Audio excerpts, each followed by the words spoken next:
श्री पुरुषोत्तम मास की जय। पावन पुरुषोत्तम मास भगवत प्राप्ति के सर्वोत्कृष्ट साधनों में एक पुरुषोत्तम मास, और उसमें भी भगवत प्राप्ति का सर्वश्रेष्ठ साधन श्रीमद् भागवत, और उसमें भी साक्षात पुरुषोत्तम की लीला स्थली श्रीधाम वृंदावन। ये सब संयोग एक मानव के द्वारा तो नहीं बन सकते। ये ठाकुर जी की कृपा है कि वृंदावन में पुरुषोत्तम मास में भागवत जी की सन्निधि में लाल जी के उत्सवों के मध्य में अनुकूल वातावरण में, वातावरण भी सारे हैं, रात में मेघ गरजते हैं, मेघ बरसते हैं, और उससे भी पहले सरकारी सायरन बजते हैं। कल तो 1 बजे बजा रात को। अच्छा, उसको बंद कर दो फिर भी शांत नहीं होता वो। आपके आसपास के क्षेत्रों में 90 किलोमीटर प्रति घंटे की रफ्तार से हवा चलने वाली है, ओले गिरने वाले हैं। कोई व्यक्ति बेचारा सो रहा था कल, मतलब वैसे तो रोज 4-5 बजे आता है, कल 1 बजे आया रात में, और पहली बार ऐसा लगा कि घर में एक ही फोन होना चाहिए था, क्योंकि हर कमरे से सायरन की आवाज आ रही है, सबके फोनों में बज रहा है। इतना तेज सुबह 5 बजे का अलार्म नहीं बजता, सोते रह जाते हैं लोग। रात का सायरन इतना तेज बजा। ठाकुर जी आनंद करा रहे हैं। कभी श्रावण बन जाता है, कभी जेठ का महीना बन जाता है, कभी आषाढ़ बन जाता है। सारी ऋतुएं एक साथ इस पावन पुरुषोत्तम मास में प्रकट हो गई हैं। कल हमारे प्यारे गिरधर लाल जी का रथ यात्रा मनोरथ हुआ, खूब सुंदर ठाकुर जी की, क्योंकि पुरुषोत्तम में सब उत्सव ही उत्सव है। अरे इतनी तेज कौन बोलता है? व्यवस्था संभालने वाले ही सबसे ज्यादा व्यवस्था बिगाड़ते हैं। थोड़ा धीरे बोलिए, कथा चल रही है, हैं? वो स्पीकर घुमा दो। थोड़ी तेज बोलेंगे अभी, थोड़ी देर में 5 मिनट में तेज बोलूंगा मैं। तो क्या बता रहा था मैं? हाँ, तो इस पुरुषोत्तम मास में ठाकुर जी के मधुर मनोरथ होते हैं। कल प्यारे गिरधर लाल जी के रथ यात्रा मनोरथ हुए, और रथ बैठे गिरधारी लाल जी रथ में बैठे हैं, और श्री प्रिया जी के साथ में बैठे हैं, किशोरी जी के साथ में बैठे हैं। सब ब्रजवासी देख करके आनंदित हो रहे हैं। कल बड़े मधुर भाव से लाल जी का रथ यात्रा मनोरथ हुआ, खूब सुख हम लोगों ने लिया। आज नौका विहार उत्सव है, संध्या में ठाकुर जी नौका विहार करेंगे। कल नाथ द्वार में भी हम देख रहे थे श्री जी के, नवनीत प्रिया लाल जी के कैसे अद्भुत मनोरथ हो रहे हैं। कभी नौका विहार हो रही है, कभी गौचारण लीला हो रही है ठाकुर जी की।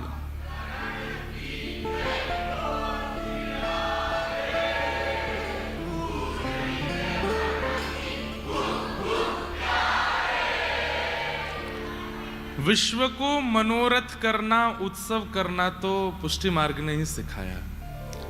हमारे श्री जी के ऐसे ऐसे उत्सव होते हैं, ये उत्सवों की श्रृंखला।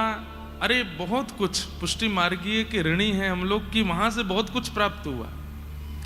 ठाकुर जी की नित्य सेवा, ठाकुर जी की सेवा में ठाकुर जी के सुख का विचार, ठाकुर जी की सेवा में भोग सामग्री कैसी हो, पोशाक कैसी हो, श्रृंगार कैसा हो, उत्सव कैसे हो, मनोरथ कैसे हो, सब गुसाई जी की कृपा है। गुसाई जी ने कृपा करके सबको दिया। ऐसे अद्भुत मनोरथ होते हैं, देख करके अनुभव करके आनंद आता है। व्रजमंडल उत्सवों की भूमि है, यहाँ उत्सव ही होते हैं, नित्य मंगल, दिन रात उत्सव चलते रहते हैं। हमारे श्री रंग मंदिर में रंगजी में आप यदि जाएंगे 365 दिन में 400 उत्सव होते हैं। 365 दिन में 400 उत्सव। आप कहोगे ये कैसे संभव? एक दिन में 2-2 उत्सव भी होते हैं, सुबह कुछ और शाम को कुछ और, इतने उत्सव होते हैं। हमारे श्री संप्रदाय में भी खूब उत्सव होते हैं। सब संप्रदायों में उत्सव प्रधान है हमारे सारे संप्रदाय। जहां पर व्यक्ति संसारी विषादों को भूल करके ठाकुर जी की सेवा में आनंदित हो, वह उत्सव होता है। और उसमें भी पुरुषोत्तम मास तो अति प्रिय है ठाकुर जी को उत्सवों के लिए। तो आज शाम को 5:30 बजे से ठाकुर जी का नौका विहार मनोरथ होगा। सब लोग आइएगा, दर्शन करते करते निकलते रहिएगा। बैठने की व्यवस्था वहां नहीं है ज्यादा, खूब आनंद हम करेंगे। अपने वचन के अनुसार कल मैंने कहा था कि आज मैं वेणु गीत सुनाऊंगा।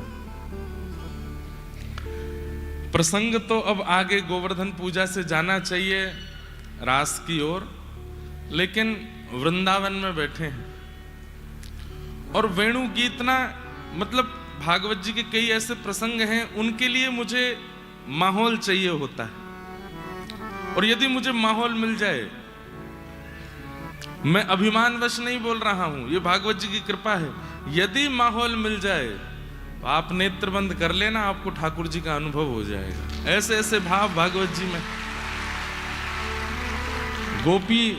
गोपियों के द्वारा गाया गया वेणु गीत। सबसे पहला गीत है गोपियों का वेणु गीत, उसके बाद गोपी गीत, उसके बाद युगल गीत और उसके बाद भ्रमर गीत। ये गोपियों के गीत हैं। उसमें सबसे पहला गीत जो गोपियों ने व्रज लीला में गाया वो है वेणु गीत।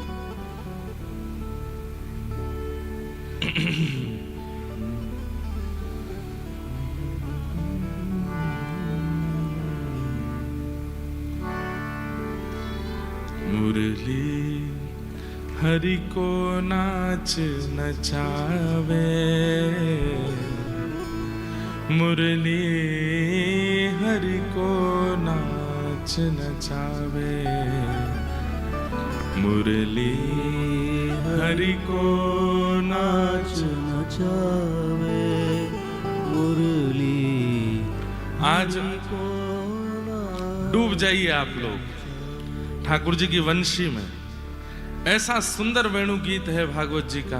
और मैंने लगभग 2-3 वर्ष पहले जयपुर में कहा था।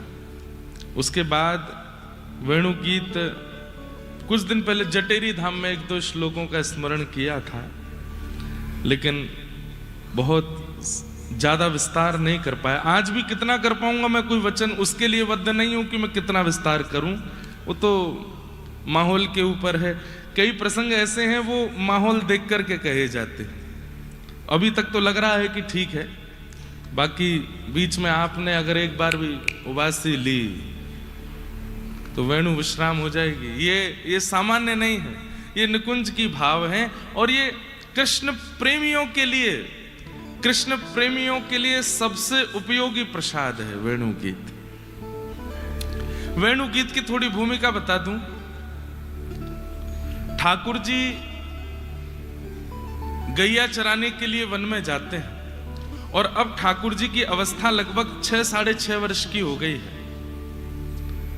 छोटी छोटी बछिया बछड़ा गैयान के साथ ठाकुर जी जब गैया चराने के लिए जाते हैं तो व्रज की जितनी भी गोपियां हैं, बंधुओं, ऐसा प्रेम कहीं नहीं देखा होगा कि 6 वर्ष से लेकर के 90 वर्ष तक की प्रत्येक गोपी कृष्ण को प्रियतम रूप में देखती है। बिना दांत वाली अम्मा भी लाला को प्रियतम रूप में देखती है कि मेरे प्राणनाथ हैं।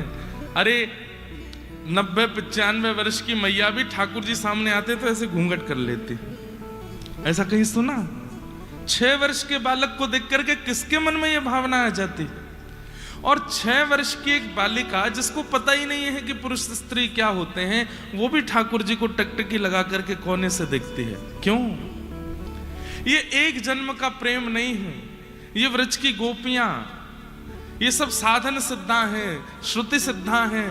अरे जब भगवान वराह बन करके आए थे तो जितनी वर ही थी वो सब मोहित हो गई थी उनके रूप पर।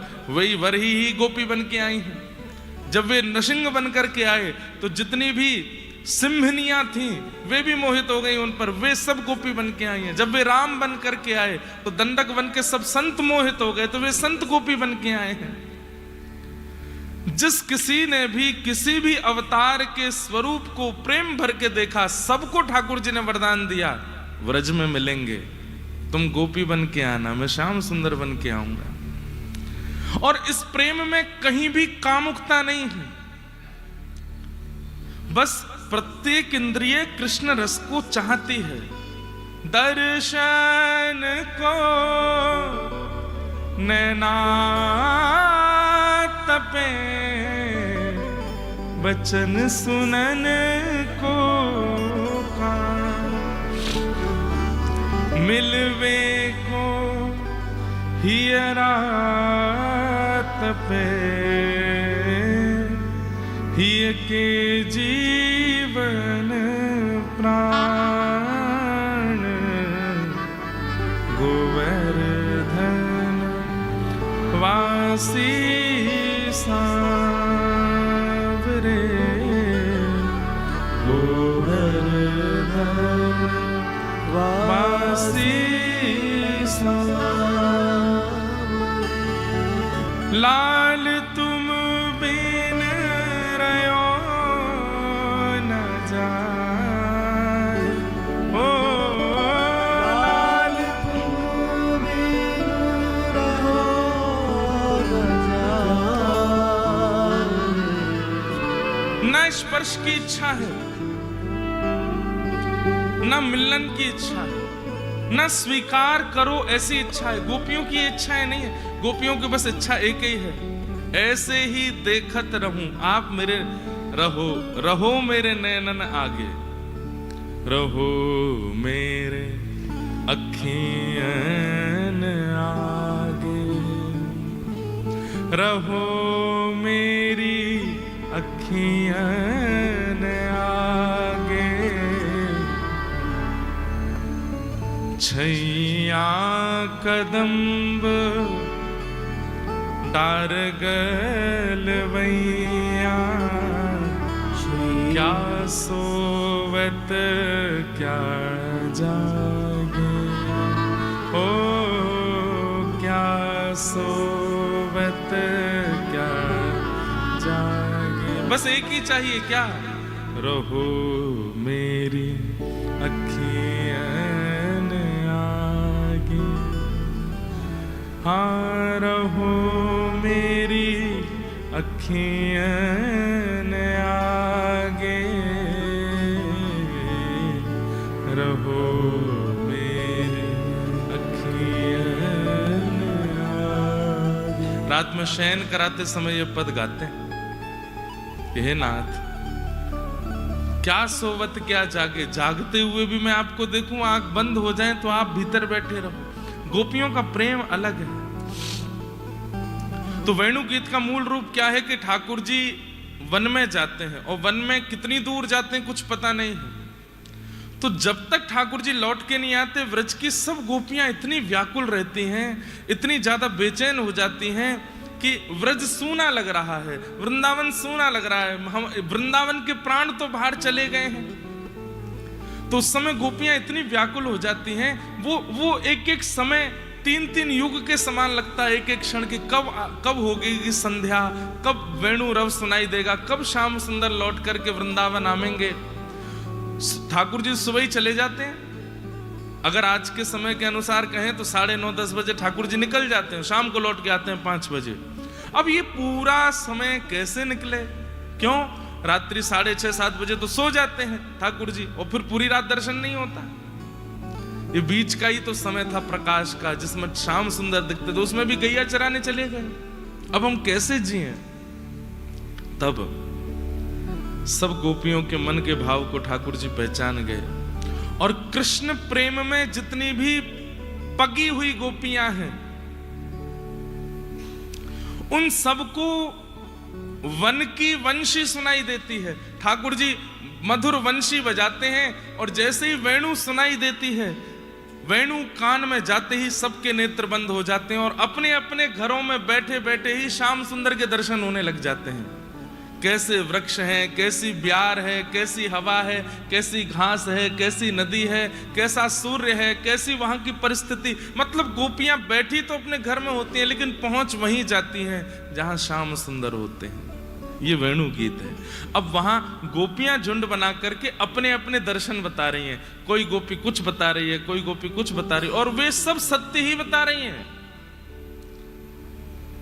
उन सबको एक जैसा ही दिख रहा है, लेकिन कुछ किसी किसी को विशेष दिख रहा है, किसी किसी को और ज्यादा विशेष दिख रहा है। वे आपस में चर्चा कर रही हैं। यही है वेणु गीत। किलोमीटरों दूर, कोसों दूर श्याम सुंदर वंशी बजा रहे हैं और घर में बैठे गोपियों को दर्शन हो रहा है। बंधुओं, कथा भी वंशी है। भले नाथद्वारा में हो, भीलवाड़ा में हो, जयपुर में हो, बंबई में हो, कलकत्ता में हो, दिल्ली में हो, चेन्नई में हो, कहीं भी कथा होती है। यदि सुनने वाला भाव से श्रवण करे, वहीं बैठे बैठे उसको वृंदावन बिहारी का अनुभव होने लगता है। ये भी तो वंशी है। लेकिन आप तो बैठे ही वृंदावन में हो। चलो ले चलते हैं, ठाकुर जी की वेणु सुनाते हैं आपको। वरहा पीड़म नटवर वपु कर्णयो कर्णकारम विभ्रद वास कनक कपिसम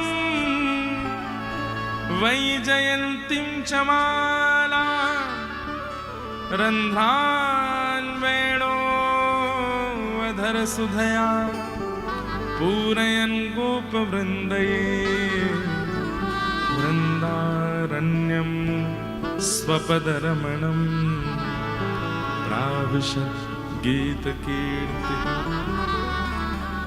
जिनको बीच में उठ के जाना हो ना, वो ऐसे जाना कि हमको पता ना चले और ना सुनने वालों को पता चले। वो बस चले जाना और फिर लौट के भी मत आना। क्योंकि ये प्रसंग अब इसमें मैं बहुत मुश्किल से प्रवेश करता हूं। आहा, वरहा पीड़म। पहले तो ठाकुर जी की झांकी देखो कैसी है। मोर पंख का सुंदर आपीड़ यानी कि मुकुट धारण किया है अपने सिर पर। और ठाकुर जी मुकुट कैसे पहनते हैं? मुकुट सीधा पहनना चाहिए, ठाकुर जी टेढ़ा पहनते हैं। और टेढ़ा भी पहनते हैं, आगे झुका हुआ पहनते हैं। ऐसे पहनते हैं ठाकुर जी। क्यों? आहा, जहां जहां चरण पड़त प्यारी जू के, तहां तहां मन मेरो करत है छाओ। स्वामी श्री हरदास जी महाराज का पद है। स्वामी जी कहते हैं कि जहां जहां प्यारी जी के चरण पड़ते हैं तो ठाकुर जी के मन में विचार आता है कि एक तो सबसे बड़ी बात कि हमारी प्रिया जी और श्याम सुंदर दोनों व्रजमंडल में पादुका नहीं पहनते।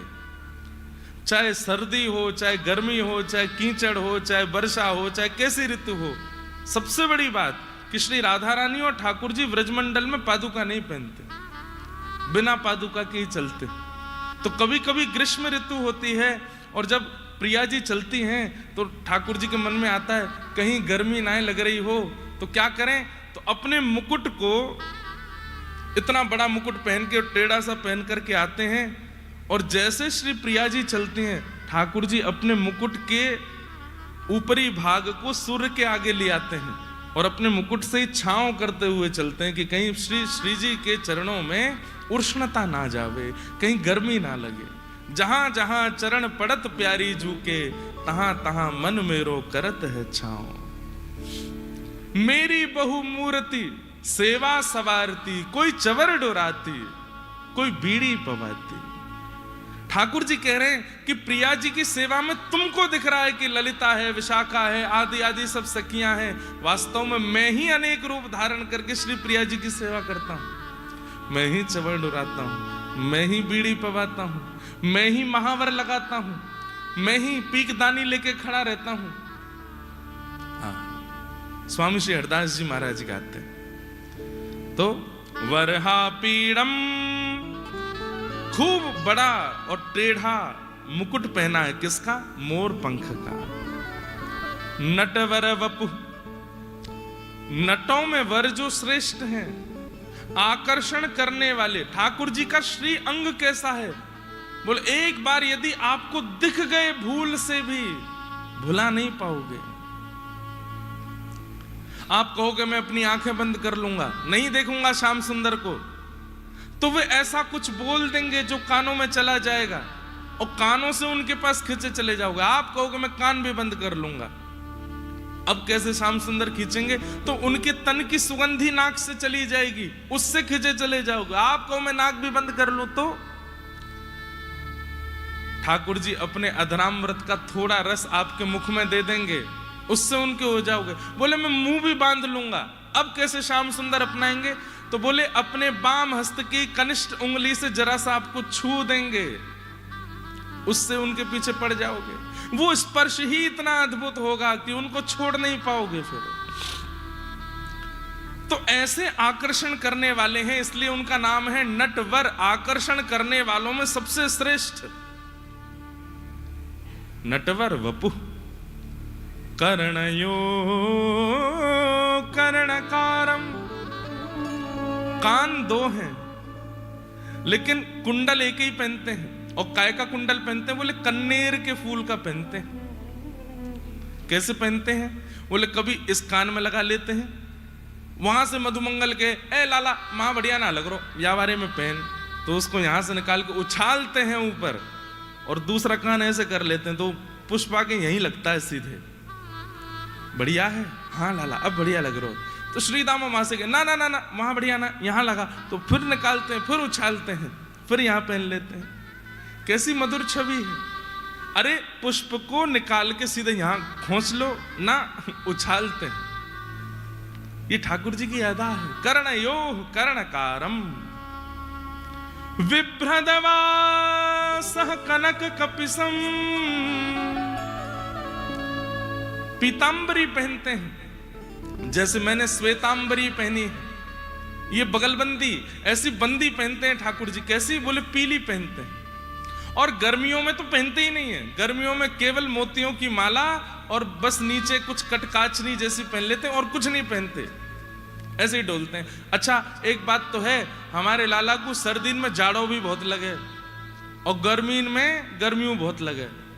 गर्मीन में उघारो डोलते रहेगो और सर्दीन में इतने छुप जाते हैं कि केवल आंख नाक मुंह ही दिखता और कुछ नहीं दिखता, सब छुपा लेते हैं।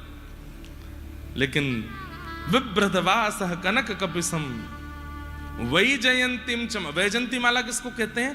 पंच पुष्पों की माला को वैजंती माला कहते हैं। अलग अलग 5 पुष्पों से निर्मित माला वैजंती माला।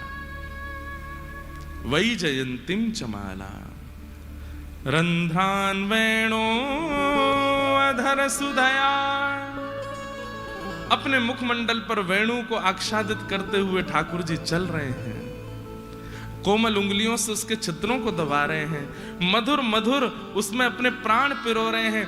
अपनी कटाक्ष से कभी इधर देखते हैं कभी इधर देखते। अच्छा सबसे बड़ी बात, ठाकुर जी के नेत्रों का जो अंतिम छोड़ है ये कानों तक आता है। हम मानवों के ऐसे नेत्र नहीं है। प्राचीन काल में भी आज भी कई लोगों के नेत्र बड़े सुंदर होते हैं, थोड़े पीछे तक होते हैं, लेकिन श्री ठाकुर जी के नेत्र कैसे हैं? बोले आगे से बिल्कुल पीछे तक जाते हैं। कभी कमल कली की उपमा देते हैं, कभी मछली की उपमा देते हैं, ऐसे ठाकुर जी के नेत्र हैं। तो जो नेत्रों की पुतली है वो कई कई बार कोने तक घूम जाती है, और ठाकुर जी जब ऐसे देखते हैं आहा, उसी को कटाक्ष कहते हैं। सीधे देख लें सही है, लेकिन कहीं वो तिरछा देख लेते हैं तो जिसको देखते हैं वो मूर्छित ही हो जाता है, वो उठ नहीं पाता फिर। वेणु अधर सुधया पूरयन गोप वृंदई। और गोप ग्वाल लाला की सुंदर छवि का वर्णन करते हुए चले। वारे लाला तेरी चाल कैसी अद्भुत लग रही है। बाकी चाल चलत गोकुल में छैल छबीलो प्यारो गिरधर सबही अंग को बांको, सबही अंग को बांको, गिरधर सबही अंग को बांको। बांको मतलब टेढ़ो, पाम भी टेढ़े हैं, कमर भी टेढ़ी है, मुख भी टेढ़ो है, और वहां पे मुकुट भी टेढ़ो पहने, और ये हाथ भी सीधे ना रखे, या कोई यहाँ रखेगो, कभी यहाँ रखेगो, कभी यूं कर लेगो, टेढ़ो ही रहवे, चले भी टेढ़ो मेढ़ो ही है।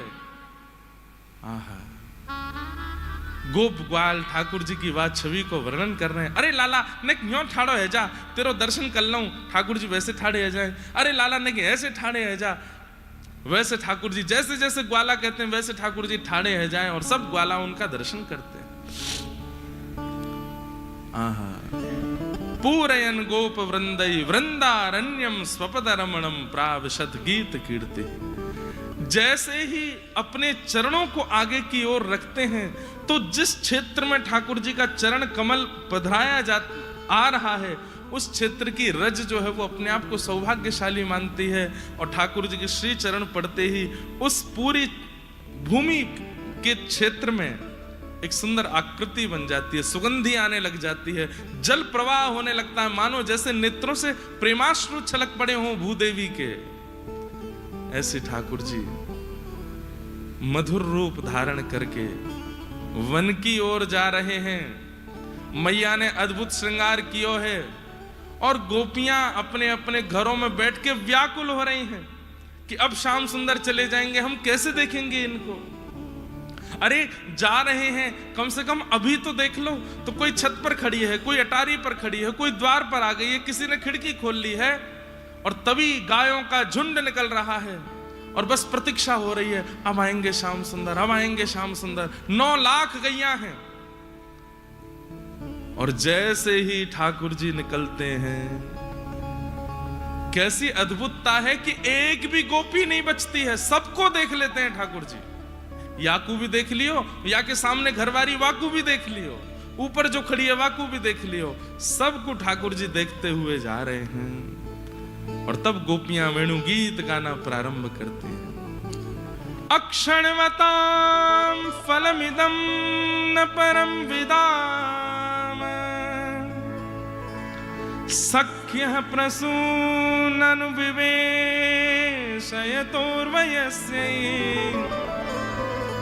वक्त्रं व्रजे ससुतयोरणवेणुजुष्टं, यैर्वा निपीतमनुरक्त कटाक्षमोक्षम्। आप सबसे प्रार्थना भैया इसका अनुभव कीजिएगा, बन जाइए गोपी और नेत्र बंद करके अनुभव करो क्या कह रही हैं, कैसे कैसे भावों का वर्णन गोपियां कर रही हैं।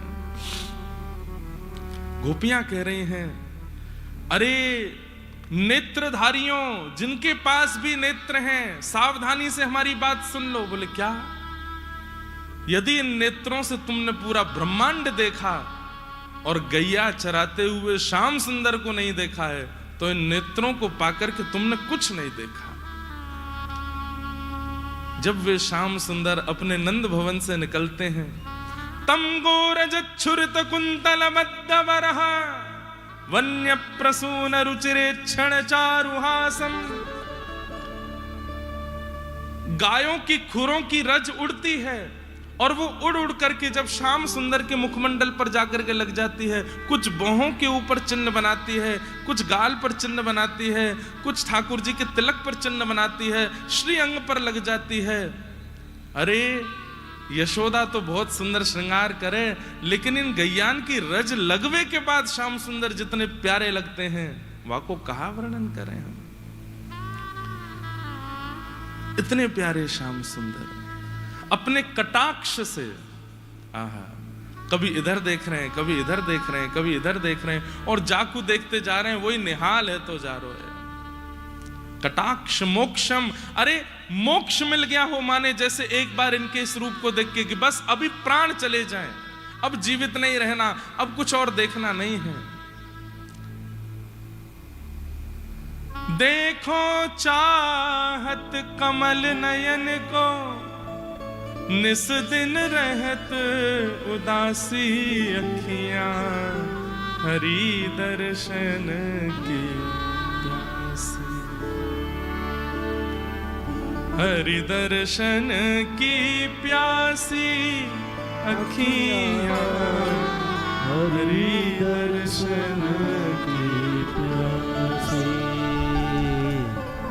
केसर तिलक मोतिन की माला, वृंदावन के वासी। नेह लगाए त्याग गए तृण सम, डार गए गल फांसी अखियां, हरि दर्शन की प्यासी। एक बात बताऊं, हमारी सारी इंद्रियां भटकती रहती हैं। जीव को कभी कचौड़ी खवाओ, कभी जलेबी खवाओ, कभी बेड़ई खवाओ, कभी कछू खवाओ, दार बाटी खवाओ, चूरमा खवाओ, लेकिन आपकी जीव कभी किसी वस्तु को पाके ऐसा हुआ कि तृप्त हो गई और कह दे अब कुछ नहीं चाहिए। अरे जिसके प्राप्त हो जाने के बाद में आपकी आपकी आपकी भावना कह दे बस अब कुछ नहीं चाहिए, समझो वही वास्तविक वस्तु है। लेकिन आप संसार के हर व्यंजन का स्वाद ले लेते हैं, हर रूप को देख लेते हैं, उसके बाद भी आपकी इंद्रियां कभी नहीं कहती कि बस अब मैं तृप्त हो गई ना। क्यों? क्योंकि इन इंद्रियों को जो तृप्त कर सकते हैं वो केवल श्याम सुंदर है और कोई नहीं। कितने भी रस खिला दीजिए, कितने भी रूप दिखा दीजिए, कितने भी स्वर सुना दीजिए, कितने भी स्पर्श करा दीजिए, लेकिन जब तक इन सब भावों में श्याम सुंदर नहीं आएंगे आपकी इंद्रियां भटकती ही रहेंगी। 90 वर्ष के हो जाओगे, दांत टूट जाएंगे, लेकिन तब भी जीव कहेगी गोलगप्पा खिलाओ। क्यों? क्योंकि अभी विश्राम नहीं मिला है इस इंद्रिय को। इसको विश्राम देने की सामर्थ्य केवल वृंदावन चंद्र में है। गोपियां कह रहे हैं ऐसे मधुर श्याम सुंदर को देखने के अलावा हम किसको देखें? अब ठाकुर जी तो गैया चराते हुए चले गए, अब गोपियां व्याकुल होने लगी, क्या करें? तभी ठाकुर जी ने देखा अरे ये व्याकुल काउदना प्राण त्याग देंगी, अभी तो मुझको रास और करनो है, तो क्या करें? तुरंत ठाकुर जी ने अपनी वेणु को निकाला और जैसे ही अपने अधर पर धारण किया। मैंने कथाओं में बताया है जहां हाथ नीचे हो और वंशी अधर पर है, हाथ नीचे हैं, वो वंशी है। जहां हाथ बिल्कुल अधर के बगल में है वो मुरली है। लेकिन जहां मुखमंडल किशोरी जी की तरफ झुक जाए और हाथ ऊपर आ जाए वो वेणु है। ठाकुर जी वेणु बजा रहे हैं, ऐसे झुक गए हैं, दोनों भुजा ऊपर करके ठाकुर जी बड़े रम करके डूब करके वेणु बजा रहे हैं। जैसे श्याम सुंदर गए हैं गोपियां व्याकुल हो गईं। ठाकुर जी ने वेणु बजाना प्रारंभ किया और वह वेणु की ध्वनि जैसे प्रत्येक गोपी के कान में पहुंचती है वहीं स्तब्ध हो गई है। सब गोपियों के नेत्र बंद हो गए हैं और एक साथ सब गोपियों को व्रज में वन में जाते हुए गौचारण करते हुए श्याम सुंदर का दर्शन हो रहा है। अब क्या दर्शन हो रहा है सुनो।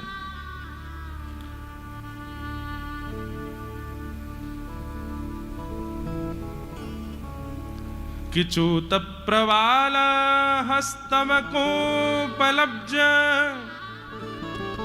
मालानुप्रक्त परिधान विचित्र वेशौ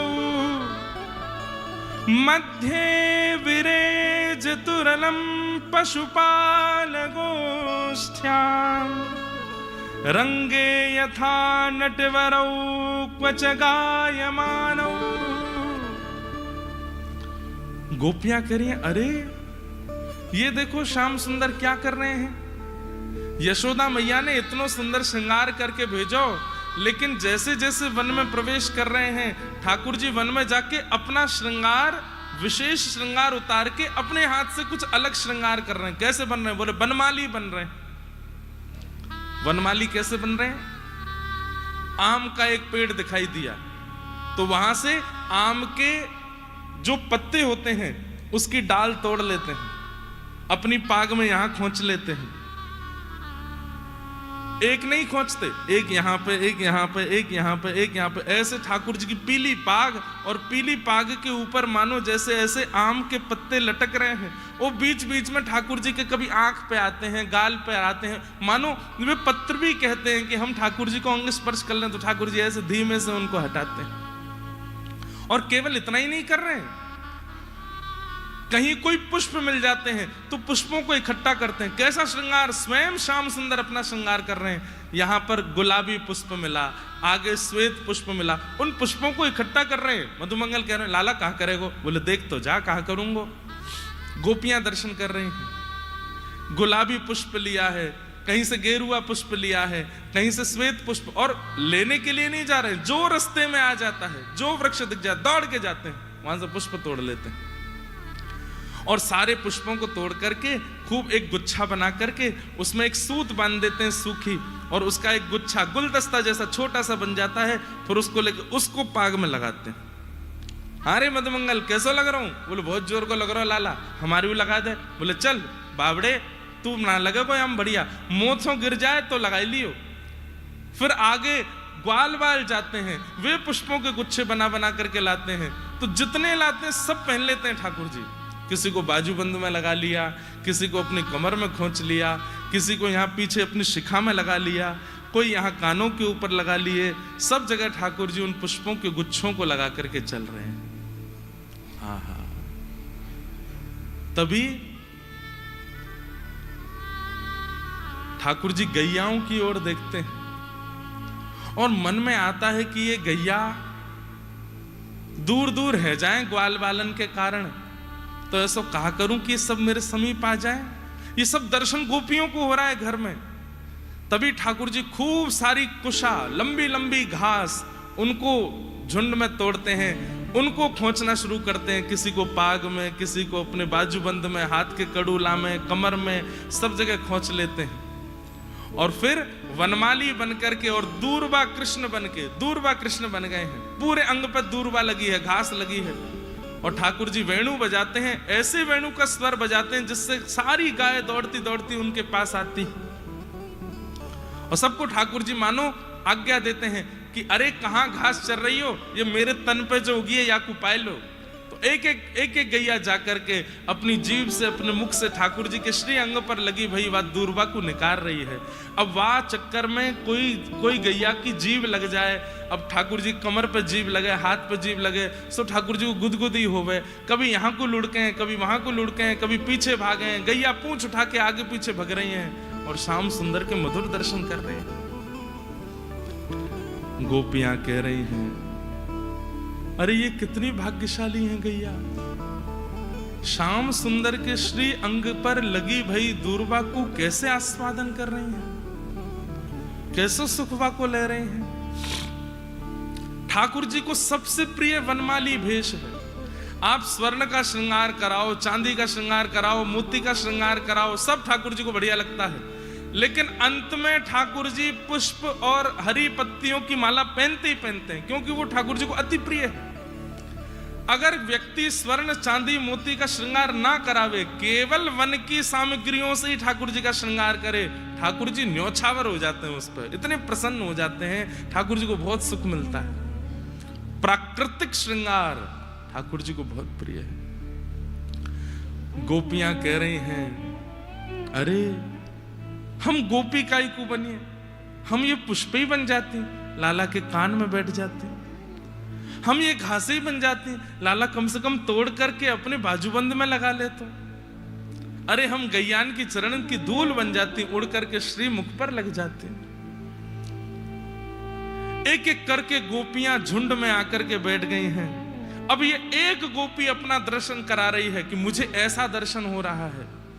तभी दूसरी गोपी कहती है अरे मेरी तो सुनो, मोए कैसे दिख रहे हैं? बोले कैसे दिख रहे हैं? गोप्यः किमाचरदयं कुशलश्म वेणु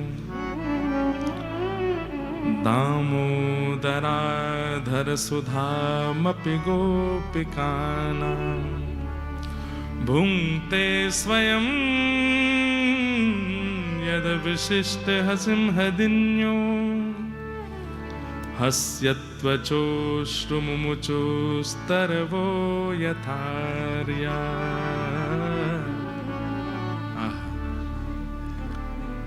दूसरी गोपी क्या कह रही है? अरे तुम्हारी सब जगह दृष्टि जा रही है, लेकिन तुमको अपनी बैरणी, अपनी सौती वंशी दिखाई ना दे रही। अरे देख तो या वंशी ने ऐसो कहां पुण्य कियो, निर्जीव होते हुए भी, निरप्राण होते हुए भी ठाकुर जी के अधर पर बैठती है। दूसरी गोपी कह रही, अरे हम बे, ये तो मेरे दिमाग में ही नहीं आई। या वंशी ने ऐसो कौन सा पुण्य कियो जो ठाकुर जी के अधर पर बैठे। ठाकुर जी आके धीमे धीमे चरण दबा में और याकू बजाते बजाते अपने नेत्र खोलें, बंद करें। मुरली हरि को नाच नचावे, मुरली गाओ। हरि को नाच नचावे, एते पर ये बांस बांसुरिया, एते पर बांस बांसुरिया। नंद नंदन को भावत,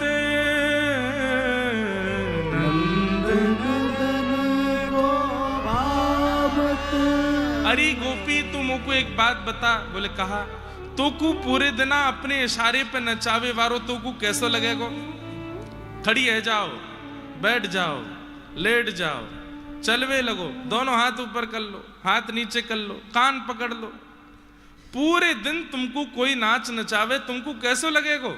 बोले बिल्कुल बढ़िया ना लगेगो, वाके प्राण हरण करवे को मन करेगो। बोले लेकिन या वंशी की देखो, मुरली हरि को नाच नचावे और एते पर भी बांस बांसुरिया हरि के मन को भावे।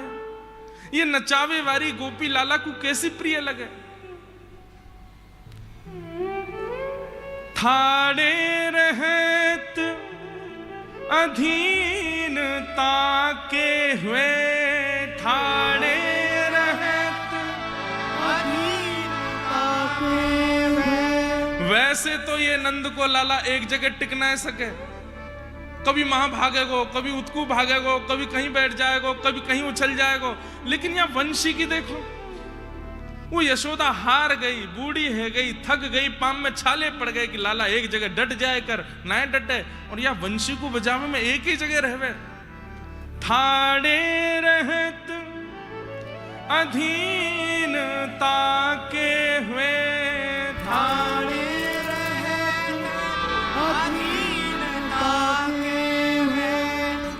सकुच न बोले बात, सकुच न बोले बात। अरे वाय बजाते समय तो कोई तो बात भी ना करे। मुरली हरि को नाच नचावे, मुरली हरि को नाच नचावे। वह निधरक आज्ञा करवावत, वह निधरक आज्ञा करवावत। ने कहू नाही लजावे, ने कहू नाही लजावे। अरे कैसी कठोर है। कृष्ण को आज्ञा करे, कहा चलो यमुना तट, आज वहां बजवइयो। कभी के चलो गिरिराज पर्वत, वहां बैठ के मोए बजइयो। कभी कहे चलो कदम्ब की डाली पे, वहां बैठकर के मेरो आस्वादन करियो। कभी कहे चलो गैयान के बीच में। और ये निधरक जहां की आज्ञा कर दे, श्याम सुंदर मही को जामे। ने कहू ना ही लजावे, बिल्कुल या को लज्जा ना आवे। परम पिता परमात्मा त्रिलोक स्वामी को ये बांस की बंसी ऐसे ऐसे आज्ञा करे। एक गोपी के वो आज्ञा करे, बाकी तो कुछ समझ आ रही है, और ये श्याम सुंदर तो फिर भी माने।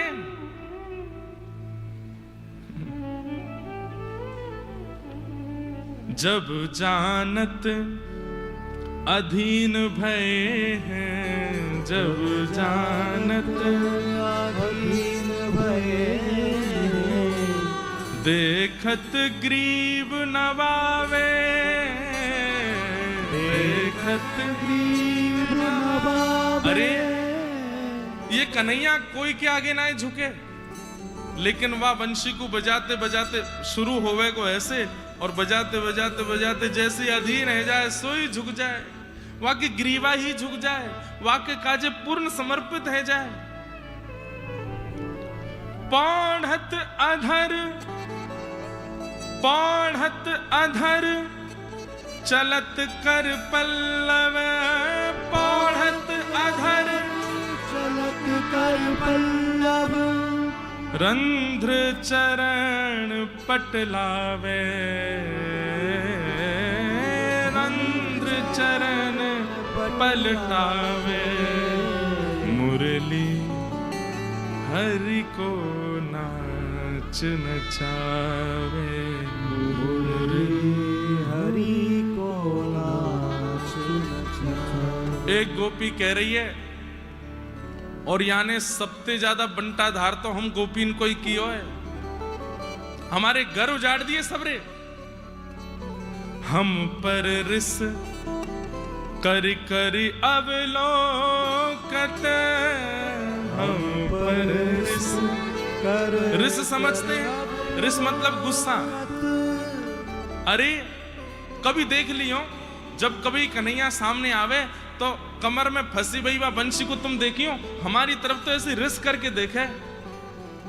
ज्यादा ना सोचूंगी, बढ़िया वारी दार बनाऊंगी, कढ़ी बनाऊंगी, रोटी बनाऊंगी, सब्जी बनाऊंगी।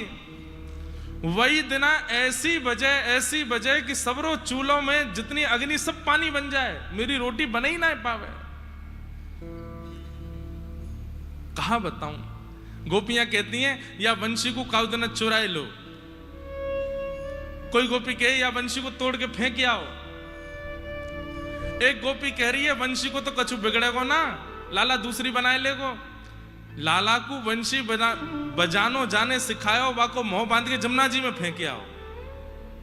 वही ने हमारे सबरे कुल खानदान बर्बाद करवाए हैं। लेकिन एक गोपी धीमे से बोली, अच्छा वंशी तोड़ोगी, वंशी छिनाओगी, वंशी को हरण कर लोगी, फिर जीवित कैसे रहोगी? कह भी रही हो कि वंशी ने सब बर्बाद किया, वह वंशी के बिना। अरे सौभाग्य मानो कि आज घर में बैठी हो और किलोमीटरों दूर, कोसों दूर लाला गैया चरा रहो, वह को दर्शन ये वंशी करा रही है। हम पर रिस कर कर अवलोकत, हम पर रिस कर कर अवलोकत। नासा पुट फरकावत, नासा पुट फरकावत। मुरली हरि को नाच नचावे, मुरली हरि को नाच नचावे। शूर शाम जब जब रीझत है, शूर शाम जब जब रीझत है, तब तब शीश डुलावे, तब तब शीश डुलावे। सूर श्याम जब जब रीझत है,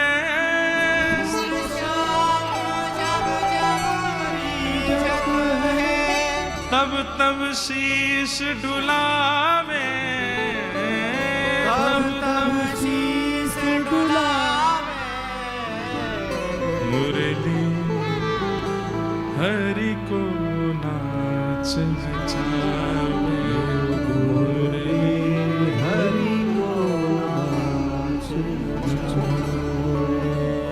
एते पर बांस बंसुरिया, एते पर बांस बंसुरिया। हरि के मन को भावे, हरि के मन को भावे, मुरली हरि को नाच मुरली हरि को नाच नचाए। गोप्यः किमाचरदयं कुशलस्म वेणु दामोदराधर सुधामपि गोपिकानां भुङ्क्ते स्वयं यद विशिष्ट रसं हदिन्यो। अरे ये हमारी सौत है बंसी, ये हमारी बैरनी है, 24 घंटा उनके अधर पर बैठी रहे। एक गोपी बोली वाकु दोष दैवे से अच्छो है, ये विचार करो ऐसो माने कहा कियो जो कोई को प्राप्त नहीं है वो अधरामृत वेणु को मिल रहा है। तब यहां गोपियां वेणु के गुण बता रही हैं, और ये गुण ऐसे गुण हैं जो हम मानव भी ला सकते हैं और ठाकुर जी के अधर के अधिकारी बन सकते हैं। कौन कौन से गुण? तब एक गोपी कहती है, बोले या वेणु को सबसे पहला गुण कहा है, ये दोष युक्त है लेकिन अपने दोष को ठाकुर जी के आगे कभी छुपाती नहीं है। दोष क्या है?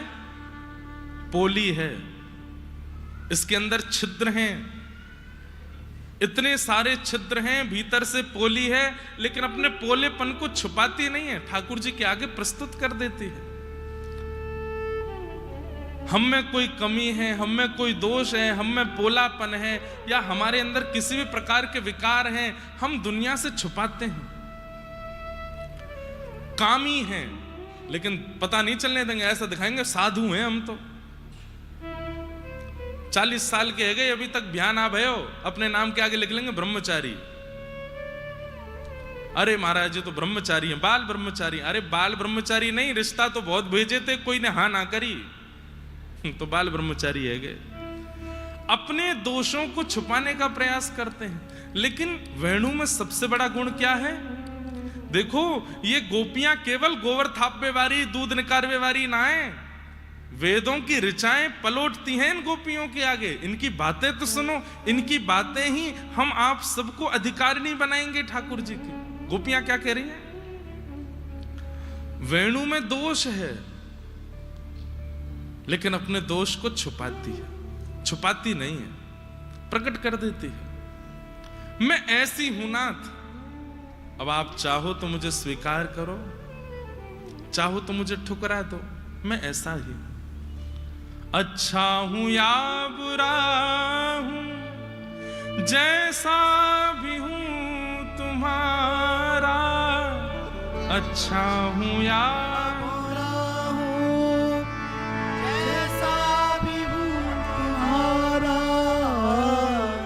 ठुकराओ ना मुझे, अब चरणों में सर झुकाऊं, ठुकराओ ना मुझे,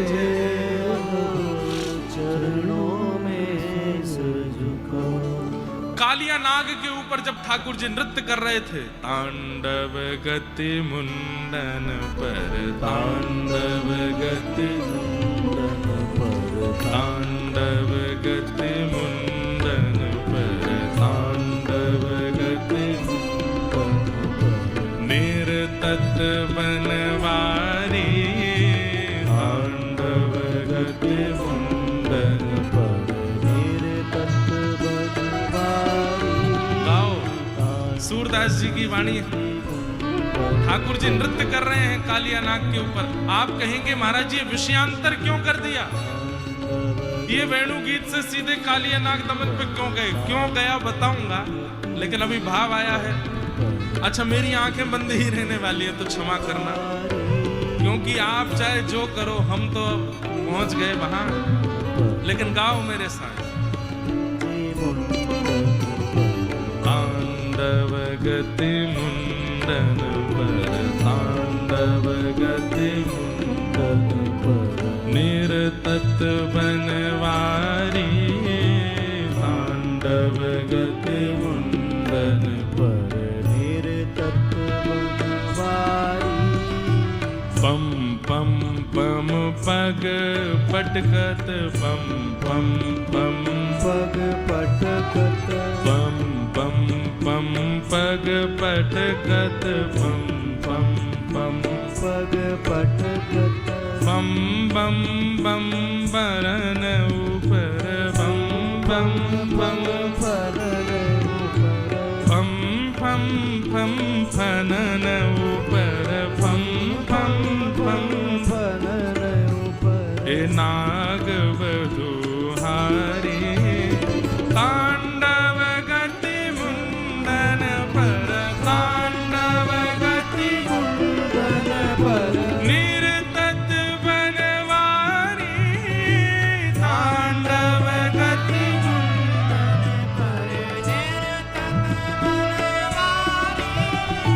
शम शम शम सनकादिक शम शम शम सनकादिक नम नम नम नारद मुनि नम नम नम नारद मुनि मम मम मम महादेव मम मम मम महादेव बम बम बलिहारी तांडव गति मुंडन पर तांडव गति मुंडन पर तांडव गति मुंडन पर तांडव गति मुंडन पर निरतत बनवारी तांडव गति मुंडन पर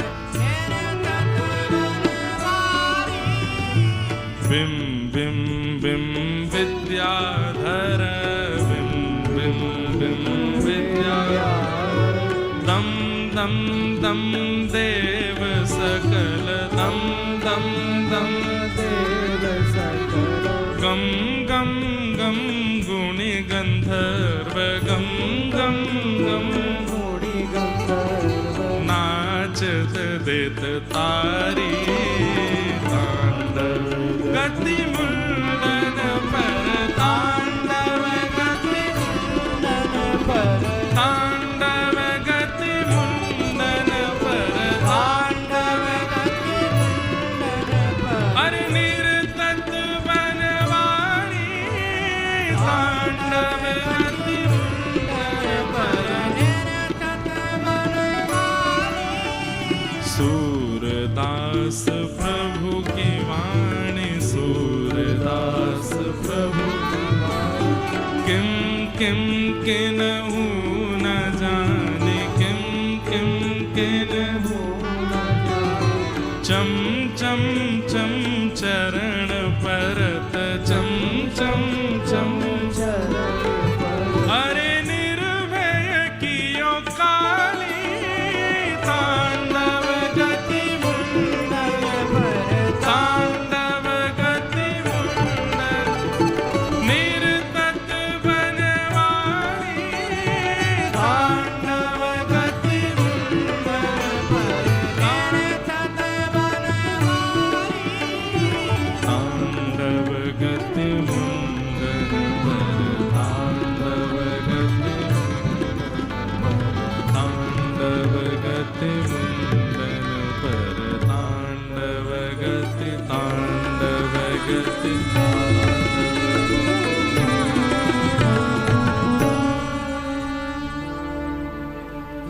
आहा पम पम पम पग पटकत पम पम अरे हजार फण हैं उस कालिया नाग के और ठाकुर जी नाच नहीं रहे हैं, ये बात समझिएगा। ठाकुर जी नृत्य नहीं कर रहे हैं।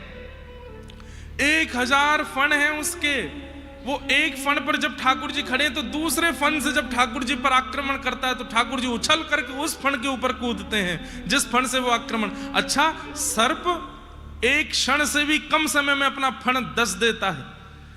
1000 फण जब एक साथ ठाकुर जी के ऊपर आक्रमण कर रहे हैं तो एक एक करके ठाकुर जी सारे फणों पर कूद रहे हैं, तो देखने में ऐसा लग रहा है कि तांडव नृत्य कर रहे हैं।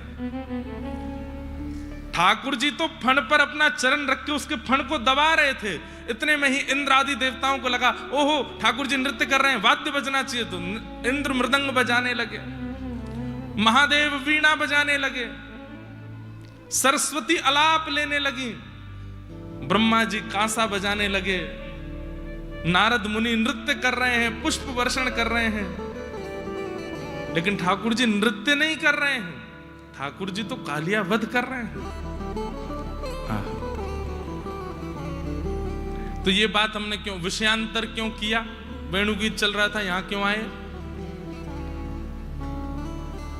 तो विषय आता है कि वेणु का सबसे पहला गुण क्या है? वो अपने दोषों को छुपाती नहीं है, अपने दोषों को छुपाती नहीं। कालिया वध करने के लिए जब ठाकुर जी गए तो कालिया नाग ने भगवान से कहा कि नाथ मुझे क्यों मार रहे हो? जब अंत में रक्त मंडित हो गया, खून निकलने लगे एक एक फण से, तब अंत में भगवान से बोला आप मुझे क्यों मार रहे हो? तो कालिया नाग कहता, भगवान बोले तुम हमारी यमुना जी को आके विषैला कर दिए हो, यमुना जी में आके पूरा विषयुक्त कर दिया यमुना जी को। भक्ति स्वरूपा यमुना जी, वृंदावन के तट पर बहने वाली यमुना जी, उसमें कालिया नाग रहेगा, पूरे को विषयुक्त करेगा, हम तो तुमको मारेंगे। तो कालिया नाग चरणों में प्रणाम करके कहता है नाथ हम नागों को किसने बनाया? तो भगवान बोले मैंने बनाया। हम नागों का क्रोधी स्वभाव किसने रखा? भगवान बोले मैंने रखा। हम नागों की जीव में विष किसने भरा? ठाकुर जी बोले वो भी मैंने किया। तो फिर मेरी क्या गलती है इसमें? मैं तो जहां रहूंगा उसको विषयुक्त कर ही दूंगा, मैं ऐसा ही हूं नाथ। आपने यदि मेरे फणों में अमृत डाल दिया होता तो यमुना जी को अमृत में कर देता। आपने अब मुझको पूर्ण रूपेण विषयुक्त ही बनाया है, तो मैं विषयुक्त ही तो करूंगा। कहते हैं काली, बाली और बली, ये तीन ऐसे हुए जिनके प्रश्नों का भगवान उत्तर नहीं दे पाए। कालिया नाग ने ऐसी बात कर दी कि ठाकुर जी निरुत्तर हो गए। बोले बात तो इसकी सही है, बनाया इसको मैंने, विष मैंने डाला, क्रोधी मैंने बनाया, तो फिर इसकी क्या गलती बेचारे की? भगवान बोले अब हम कोई उत्तर नहीं देंगे, चुपचाप हमारी यमुना जी छोड़ के जाओ। भगवान ने वध नहीं किया कालिया नाग का। क्यों? जैसा हूं वैसा प्रस्तुत कर दिया और कालिया नाग को मुक्त कर दिया। तो वेणु का सबसे पहला गुण कि वो भगवान के अधर पर बैठती है, उसका सबसे पहला गुण क्या है? अपने पोलेपन को छुपाती नहीं है, उसके अंदर छिद्र हैं। ये छेद क्या है? हमारे जीवन के दोष ही छिद्र हैं, उनको छुपाए ना, ठाकुर जी के सामने प्रस्तुत कर दो। नाथ ऐसे ही हैं हम, अब क्या करें?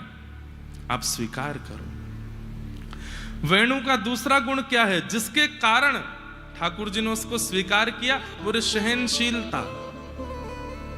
अरे गोपियों, जब ये वंशी बांस थी तब धूप सह रही थी, ताप सह रही थी, वर्षा सह रही थी, सर्दी सह रही थी, आंधी तूफान के झोंके सह रही थी, खड़ी रही। तब एक दिन वंशी बनाने वाला आया, आकर के इसको काट देता है, काट करके इसको छील देता है, छील करके इसमें सरिया डाल के पोली कर देता है और पोली करके इसको घिसता है, इसमें खूब सारे छिद्र कर देता है। ये सब सहती रहती है, एक शब्द भी मुख से नहीं निकालती है। इतना सहने वाले को ही ठाकुर जी अपने अधर पर धारण करते हैं, जिसने सहा हो। अच्छा, सहते बंधुओं सब हैं संसार में, पर कई लोग सह करके रोते हैं, कई लोग सह करके चिल्लाते हैं, पर संसार के इन विषयों को सह करके भी जो शांत रहे, केवल हरिस्मरण करे, वही अधर पर बैठता है, वही ठाकुर जी के अधर का अधिकारी बनता है। आप ताली बजाओ नहीं बजाओ, कोई आवश्यक समझ में आनी चाहिए बात। हमको तो दिख ही नहीं रहे आप, हम तो कुछ और ही अनुभव कर रहे हैं, पर आप सुनो, गोपियां कह रहे हैं। आहा, गोप्यः किमाचरदयं कुशल स्म वेणु दामोदराधर सुधामपि गोपिकानां। अच्छा, वेणु का तीसरा गुण क्या है? बहुत ध्यान से सुनिएगा। वेणु का तीसरा गुण है पूर्ण अधीन। पूर्ण अधीन का मतलब क्या होता है? उसके अंदर स्वर है, उसके अंदर राग हैं, उसके अंदर मोहित वशीकरण करने की सारी शक्तियां भी हैं, लेकिन सब कुछ युक्त होते हुए भी बजाने वाले के अधीन रहती है, स्वयं नहीं बजती। आप बजाओ। मैं गुण है, मेरे अंदर योग्यता है, मेरे अंदर सब कुछ है, लेकिन मैं अपना प्रयास, अपने गुण का प्रयास स्वयं नहीं करूंगी, आप करो। हनुमान जी महाराज, लंका जाने की जब बात आई तो हनुमान जी कह रहे हैं मैं कैसे जाऊंगा? तब जामवंत जी आके समझाते हैं, अरे तुम में बड़े गुण हैं, तुम में बड़ी योग्यताएं हैं, तुम जा सकते हो। हनुमान जी बोले मुझे तो कुछ याद ही नहीं आ रहा। बोले ठाकुर जी का स्मरण करो।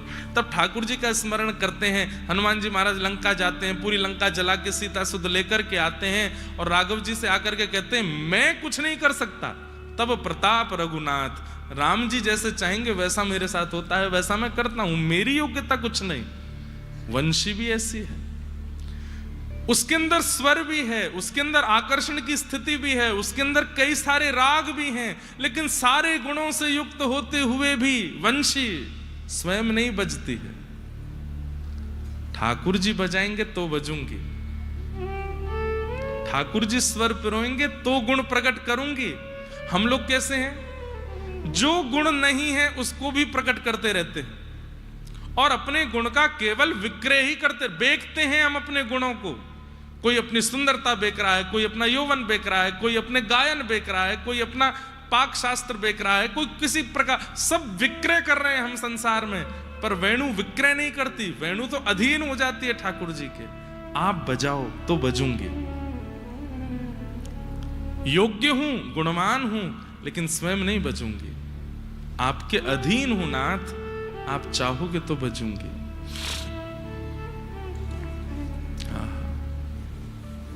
पूर्ण अधीन।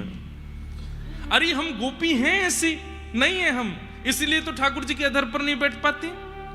ये वेणु है, पूर्ण अधीन रहती है ठाकुर जी के। अच्छा, कितना सुंदर गुण है वेणु का। क्या कितने गुण हो गए? 3 गुण। चौथा गुण क्या है वेणु का? बोले शरणागति करवाती है। कितनी अच्छी बात है, बहुत ध्यान से सुनना। गोपियां कह रही हैं स्वर वंशी में प्रकट होता है, राग वंशी में प्रकट होता है, मोहित व्यक्ति वंशी सुनकर के ही होता है, लेकिन प्रेम वंशी से नहीं, बजाने वाले से हो जाता है। मतलब कैसी शरणागति कराती है? सबको खींचती है, सबको बुलाती है, सबको सुख देती है, लेकिन सबको सुख, आनंद, समृद्धि सब कुछ देने के बाद स्वयं गुप्त हो जाती है, बजाने वाले से मिला देती है। बोले इनके पास आओ, ये श्रेष्ठ है। ये वेणु का चौथा गुण है कि वो शरणागति कराती है। अभी हम कथा कर रहे हैं तो निश्चित है कथा सुनाने वाले के प्रति सूक्ष्म आकर्षण बन जाता है। इसमें हमारी ही गैर उपलब्धि है, इसमें हमारा ही घाटा है कि आप कथा सुन के हमसे प्रेम करने लगे या हमारे प्रति सूक्ष्म आकर्षण बनना है। ये हमारे लिए बहुत घाटे की बात है। लेकिन वेणु ऐसी नहीं, इसीलिए ठाकुर जी के अधर के अधिकारी नहीं बन पा रहे। वेणु क्या करती है? सबको बुलाती है, सबको सुख देती है, सबको रस देती है, सबको आनंदित करती है, लेकिन अपनी ओर आकृष्ट नहीं करती, बजाने वाले श्याम सुंदर के चरणों में पहुंचाती है। इसलिए ठाकुर जी उसको अधर पर धारण करते। कितने लक्षण हो गए? 4 गिनते जाना। पहला, दोष युक्त होते हुए भी अपना दोष प्रकट कर देती है। दूसरा, सहनशील है, बहुत सहती है और चुप रहती है। तीसरा, पूर्ण अधीन है, गुणवान होते हुए भी स्वयं नहीं बचती, ठाकुर जी के अधीन रहती, आप चाहो तो मुझे बजाओ। और चौथा, शरणागति करवाती है। और 5वां लक्षण क्या है? 5वां लक्षण है वेणु का, इकट्ठा नहीं करती कुछ भी, संग्रह नहीं करती। वंशी लो, पानी डालो वो भी निकल जाएगा, धूल डालो वो भी निकल जाएगी, कुछ और डालो वो भी निकल जाएगा। कुछ भी रखती नहीं है, सब दे देती है, सब बांट देती है। रस डालो वो भी निकल जाएगा, स्वर डालो वो भी निकल जाएगा। कुछ भी उसके अंदर डालो, अपने पास कुछ नहीं रखती, खाली रहती है, सबको बांट देती है। संग्रह ना करना, ये वेणु का 5वां लक्षण। ऐसा नहीं है कि वेणु गिनी हुए, इसमें केवल भैरव रागी बजेगा, इसमें केवल मालकोशी बजेगा, इसमें केवल भोपाली बजेगा। नहीं, आप किसी भी वेणु में कोई भी राग बजाओ, सब बज जाते हैं, लेकिन किसी को भी अपने पास इकट्ठा नहीं करती, सबको दे देती है, बांट देती है। और यही गुण कृष्ण को प्रिय है, इसीलिए अधर पर बैठती है। 5 गुण। इस वेणु का अगला गुण क्या है? अंतिम गुण और सबसे सुंदर गुण वेणु का क्या है? इससे किसी को डर नहीं लगता, वंशी से कोई भयभीत नहीं होता, वंशी से सब प्रेम करते हैं, सब आनंदित होते हैं, सबको प्रेम है इसके साथ। इसलिए ठाकुर जी को प्रिय है। जो अभय दान करे पूरे विश्व को, वो ठाकुर जी के अधर पर बैठता है। वंशी से कोई नहीं डरता। बालक को सुनाओ, स्तब्ध हो जाएगा। बूढ़ों को सुनाओ, आनंदित हो जाएंगे। अरे कामी, क्रोधी, लोभी, मोही कैसे भी अवगुण युक्त क्यों ना हो, संसार के विषादों में पड़ा भी क्यों ना हो, वेणु की ध्वनि यदि सुन ले तो एक बार को नेत्र बंद हो जाएंगे, कान खुल जाएंगे। इससे किसी को भय नहीं लगता। बल्कि वंशी का निर्माण तो अभय प्रदान करने के लिए स्वयं कृष्ण ने किया। एक दिन गैया से भगवान ने पूछा कि तो को कोई ते डर तो ना लगे ब्रजमंडल में? तब गैया बोली, कोई ते डर ना लगे, अकेले या बांस ते डर लगे। जो भी या बांस को अपने हाथ में ले ले तो गैया के ना हम चारों चर पामे, ना हम घास खा पामे, ना हम वन में विचरण कर पामे, ना हम दूध पिवा पामे, हमें या बांस ते डर लगे। ठाकुर जी बोले, अच्छा जा बांस ते तो को डर लगे, वही बांस ते तो को प्रेम कराऊंगा। और जैसे ठाकुर जी ने एक हाथ से छुआ 3 छिद्र प्रकट हुए, दूसरे हाथ से छुआ 3 छिद्र और प्रकट हुए, अधर पर जैसे ही रखा 1 छिद्र और प्रकट हुआ, और जैसे ही प्राण पिरोए वंशी बचने लगी, बिना हाथ लगाए गैयाओं के थन से दूध प्रवाह होने लगा। ठाकुर जी बोले, अब तो भय ना लगो? गैया बोली, नहीं अब नहीं है। किसी को भय नहीं लगता वंशी से, सबको अभय प्रदान करती है, इसलिए ठाकुर जी के अधर पर बैठती है।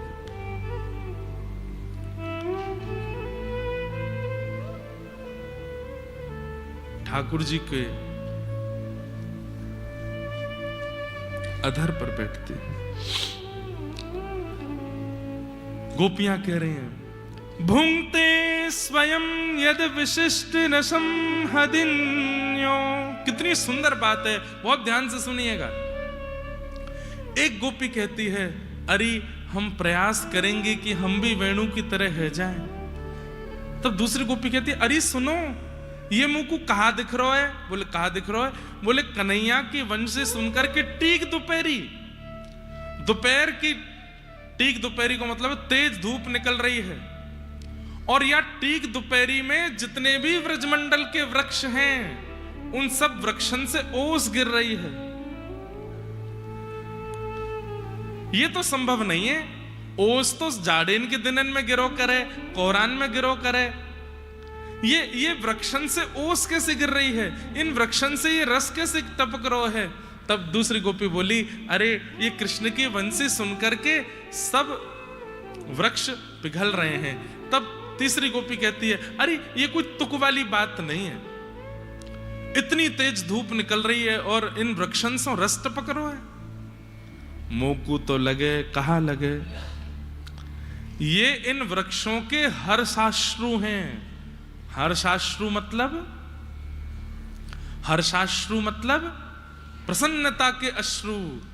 कभी कभी प्रसन्नता में कोई रोने लग जाता है, तो ऐसे ही मुझे तो लगता है कृष्ण की वेणु सुनकर के इन वृक्षों से हर्षाश्रु प्रकट हो रहे हैं। तब दूसरी गोपी बोली, हर्षाश्रु क्यों प्रकट हो रहे हैं, इन वृक्षों को हर्ष क्यों हो रहा है? तो वो गोपी कहती है क्योंकि इन्हीं के वंश की तो है बंसी, ये वृक्षों की प्रजाति की तो है वंशी। आज इन वृक्षों को लग रहा है हम तो ठाड़े रहे, केवल अपने ऊपर फल रखवे को अभिमान करते रहे, अपने ऊपर पुष्प प्रकट करवे को अभिमान करते रहे, पर धन्य है हमारे वंश में उत्पन्न भई ये बांस की वंशी जो ठाकुर जी के अधर पर बैठी है। इसलिए इन वृक्षों के हर्षाश्रु प्रकट हो रहे हैं, ये हर्ष के कारण रुदन कर रहे हैं। तभी एक गोपी जाकी सास पिछले 4 दिन आते गारी दे रही, काईकू रोटी ना बना पा रही ढंग से, क्यों जब जब रोटी बनावे जावे अग्नि बुझ जाए, क्यों ठाकुर जी वंशी बजा दें। वो बोली अरे ये हर्षाश्रु नहीं है, तो ये दुखाश्रु हैं, ये पेड़ सबरे रो रहे हैं। बोले काईकू रो रहे हैं?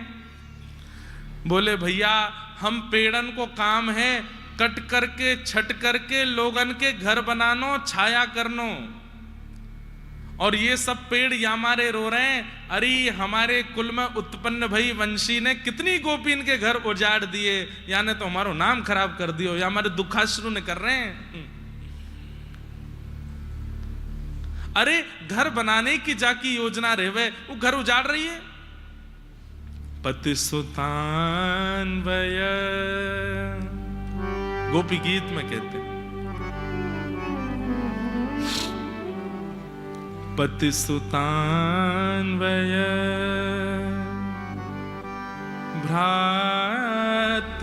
भ्रातृबांधवा अति विलंघ्यते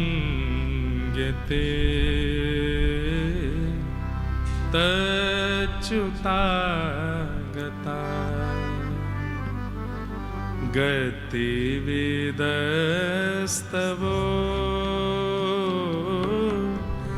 गीत मोहिता। गोपियां कह रही हैं हम सब छोड़ करके आपकी शरण में आ गई हैं नाथ। पति क्या, भाई क्या, बंधु क्या, परिवार क्या। भाई साहब, भाई छोड़या बंधु छोड़या, छोड़या जग से, भाई छोड़या बंधु छोड़ा, छोड़ा जग सोरी। भाई छोड़या बंधु छोड़या, छोड़या जग से, भाई छोड़या बंधु छोड़ा, छोड़ा जग सोरी। अरे साधुवन संग बैठ बैठ, साधुवन संग बैठ बैठ, साधुवन संग बैठ बैठ, साधुवन संग बैठ बैठ। लोक लाज कोई मेरे तो गिरधर गोपाल, मेरे तो गिरधर गोपाल। दूसरों न कोई, दूसरों न कोई, मेरे तो गिरधर गोपाल। दूसरों न कोई, दूसरों असुवन जल सींच सींच प्रेम बेल होए, असुवन जल सींच सींच प्रेम बेल होए। आसुवन जल सींच सींच प्रेम बेल होए, असुवन जल सींच सींच प्रेम बेल होए। अरे अब तो बेल फैल गई, अब तो बेल फैल गई, अब तो बेल फैल गई, अब तो बेल फैल गई। अरे आनंद फल हुई रे मेरे तो गिरधर गोपाल, मेरे तो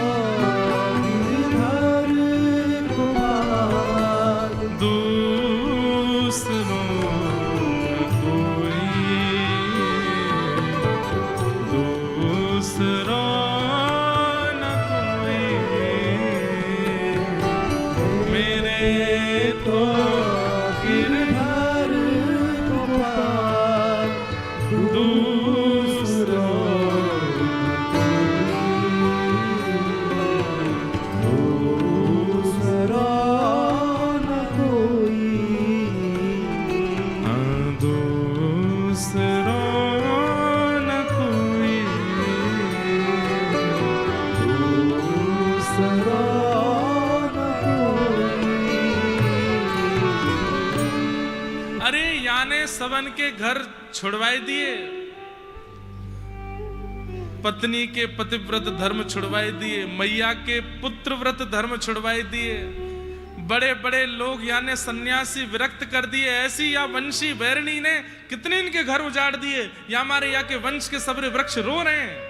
अरे हमारो तो जन्म सिद्ध अधिकार सबके घर बनानो, और तेने कहा कियो या कन्हैया के अधर पर बैठ के बज बज के तेने सबन के घर छुड़वाए दिए। या हमारे ये सबरे वृक्ष तो दुखाश्रु में रो रहे हैं। एक गोपी बोली नहीं नहीं नहीं नहीं, मोह तो ऐसा लगे ये सब वृक्ष आनंद अश्रु में रो रहे हैं। इस तीसरे भाव को सुनिएगा बंधु, कितना अद्भुत है गोपी का भाव। बोले आनंद अश्रु में बह रहे हैं, मतलब बोले भैया आज इन वृक्षन को एक नई बात पता चली। बोले कहा, बोले भैया कोई अगर डूब रहे हो, गहरी नदी गहरे सरोवर में डूब रहे हो, वाकु यदि हमारो एक अंग भी मिल जाए, वृक्ष की कोई डाल मिल जाए, वृक्ष को कोई तंतु मिल जाए, वृक्ष को कोई भी छोड़ मिल जाए, तो डूबते भय को बचानो, ये हमारो स्वरूप है। आज तक हमको ऐसो ही पता ही कि डूबते भय को बचानो ये हमारो अधिकार है, ये हमारो कर्म है। लेकिन यह वंशी ने आज हमारी परिभाषा बदल दी। बोले कैसे? बोले डूबते को बचानो हमारा स्वरूप, लेकिन याने आज ठाकुर जी के अधर पर बैठ करके ना जाने कितने रसिकन को प्रेम रस में डुबोए करके उद्धार कियो है। हमने उबार करके उद्धार कियो, हमने बाहर निकाल करके प्राण बचाए, पर याने तो डुबाए करके सबके प्राणन को उद्धार कियो है। या हमारे आज सबरे वृक्ष आनंद अश्रु में रो रहे हैं। धन्य है हमारे कुल में उत्पन्न हुई है वंशी, जाने डुबो करके सबको उद्धार कियो। आहा,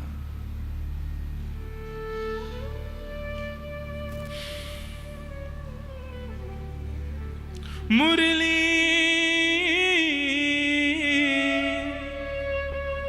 कौन तप ते किया, मुरली तप ते कियो, मुरली कौन तप ते कियो, नंद नंदन पानी परस्पर, नंद नंदन पानी यहाँ परस्पर, पानी को मतलब जल नहीं है, पानी मतलब पाई। नंद नंदन को याने पायो, ऐसा शब्द है।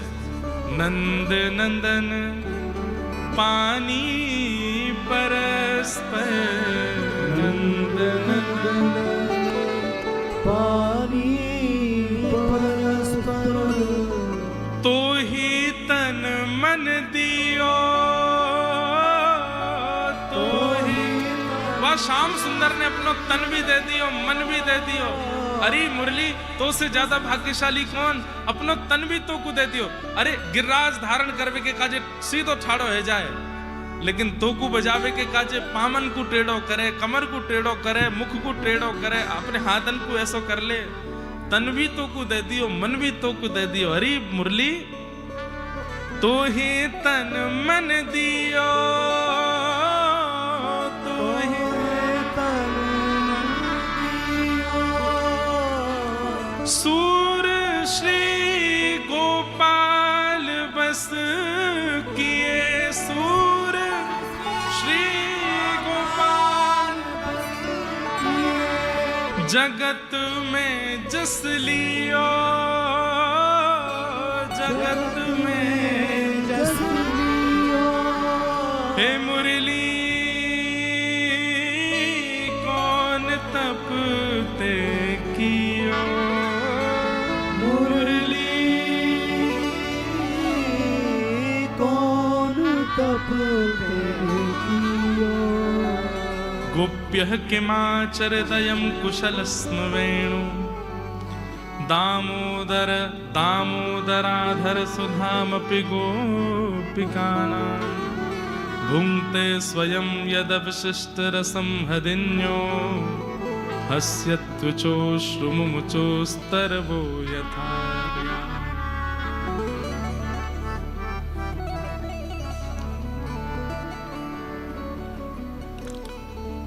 ऐसी मुरली। तभी एक गोपी कहती है, वृंदावनम सखि भुवो वितनोति कीर्तिं, यद्देवकी सुतपदाम्बुजलब्ध लक्ष्मी, गोविंद वेणु मनुमत मयूर नृत्यं, प्रेक्षादृशान् वपरतान् समस्त सत्वम। एक गोपी बोली, अरे नेक अधरंते ऊपर देखो। बोले कहा? मोर पंच। ये मोर पंख सदा इनके मुख पे ही रहे, सदा इनके शीश पे ही रहे। अरे हमते ज्यादा सौभाग्यशाली तो ये मोर पंख हैं। अरे ठाकुर जी जब वेणु बजामे तो बिना सावन आए, बिना बादल आए, बिना वर्षा हुए भी ये मोर सबरे नृत्य करें। लेकिन ऐसो कहा है या में विशेष जो या के पंखन को अपने सिर पे धारण करें।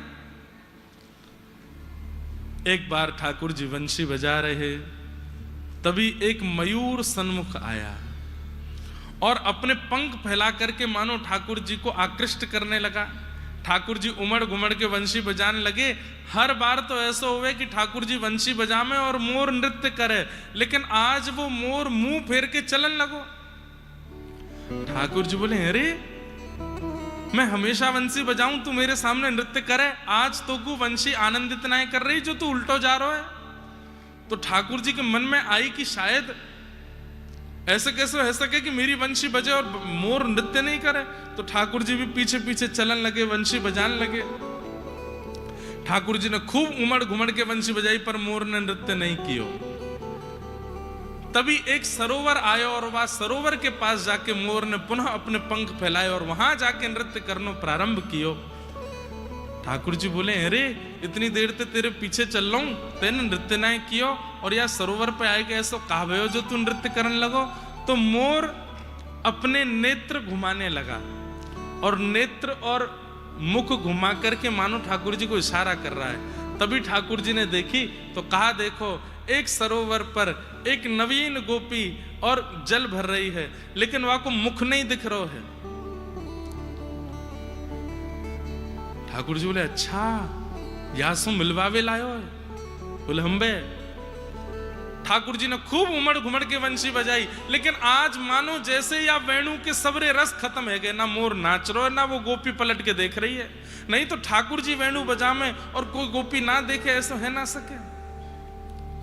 अनेक प्रयास करने पर भी जब नहीं देखी, तब ठाकुर जी ने समनस राग बजाया, अपना अंतिम ब्रह्मास्त्र जो वंशी से ठाकुर जी छोड़ते हैं। जब वो भी बजा दिया तब भी उस गोपी ने नहीं देखा। ठाकुर जी बोले, ऐसी कौन सी आई है ब्रज में जो मेरी वंशी के अनेक नाद पर भी मुंह को नहीं देख रही है। तब ठाकुर जी खूब समनस राग बजा बजा करके आकृष्ट कर रहे हैं, लेकिन नहीं जब आकृष्ट भई तब वो गोपी मटका भर के अपने सिर पर धरे और जैसे ही ठाकुर जी की ओर देखा, जब देखी वृषभानुजा हिये विच उठी हूक। अरे किशोरी जी, वंशी रह गई हाथ में फिर न लागी फूंक। ऐसे करते रह गए, बजे ही नहीं रही। मोर के कहा भयो पतो ना, खूब प्राण पिरो रहा हूं, खूब हवा डाल रहा हूं, बजे ही नहीं रही है। तब किशोरी जी आती, ज्यादा इतराए मत करो, तुम्हारी वंशी पे सबरे मोहित हूं मैं, वृक्ष आच्छादित है जाएं, गोपी सबरी बावड़ी है जाएं, और सब ऐसे है जाएं।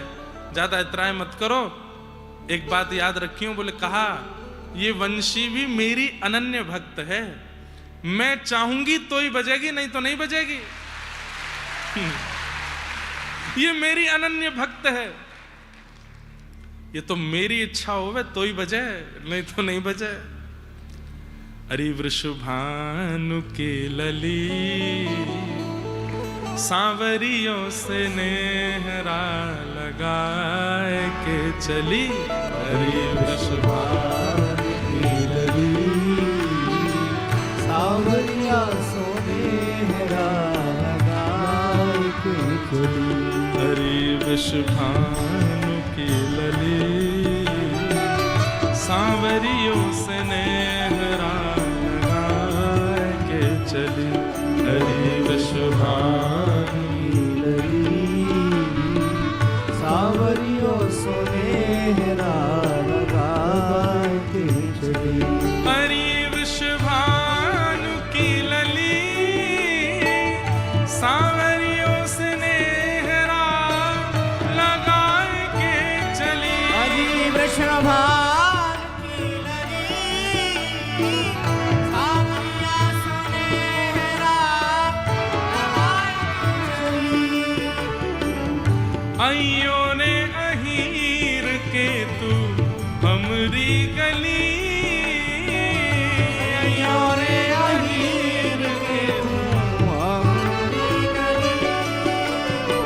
किशोरी जी जाते जाते ठाकुर जी से कह के जा रही हैं, अयो रे अहीर के तू हमरी गली।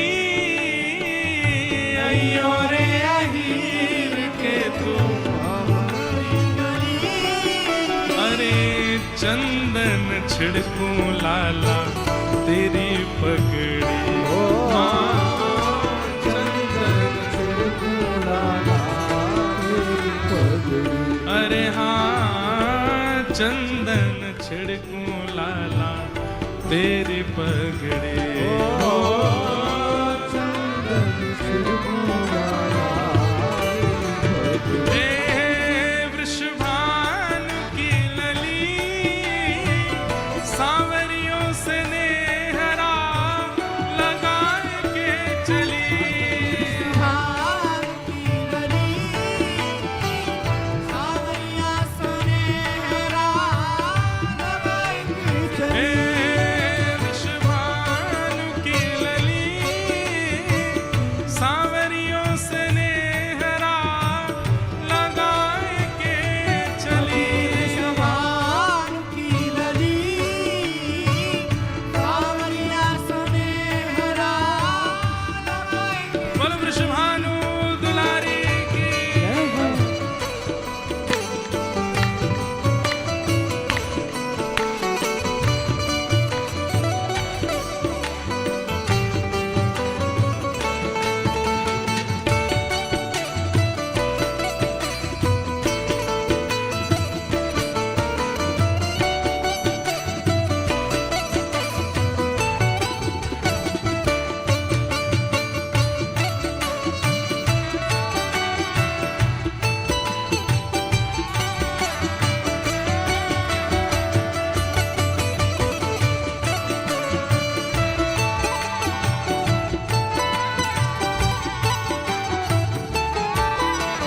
अब किशोरी जी कह के गई हैं, अयो रे अहीर के तू हमरी गली, चंदन छिड़कूं लाला तेरी पगड़ी।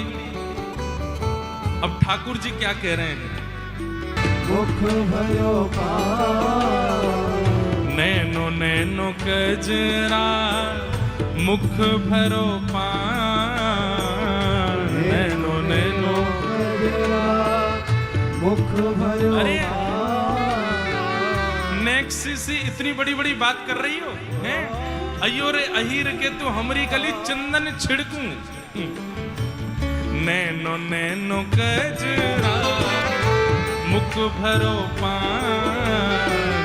नैनो नैनो कजरा मुख भयो पान। हरी बारिश उमरिया राधे बड़ो ही गुमान हो बारिशी उमरिया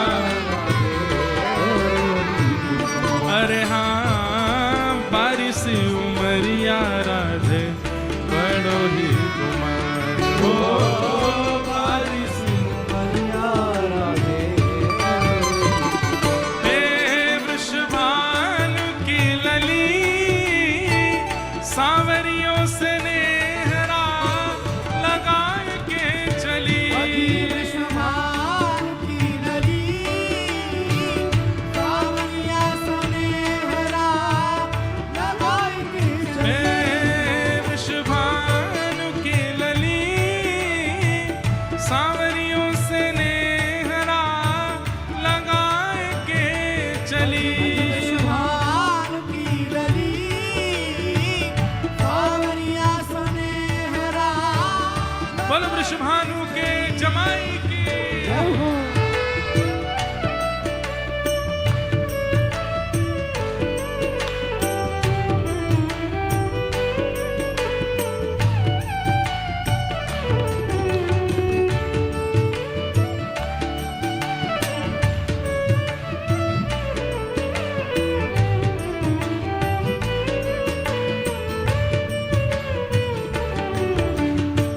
बोल बरसाने वारी की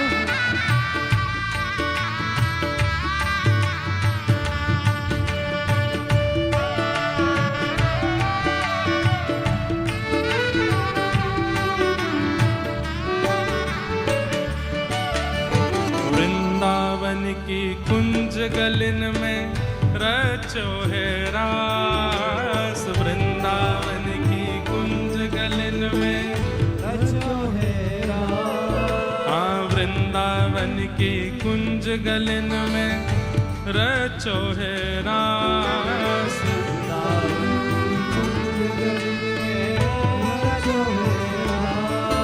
ओ याही गुण गावे स्वामी कानर दास हो याही गुण गावे हाँ याही गुण गावे स्वामी कानर दास हो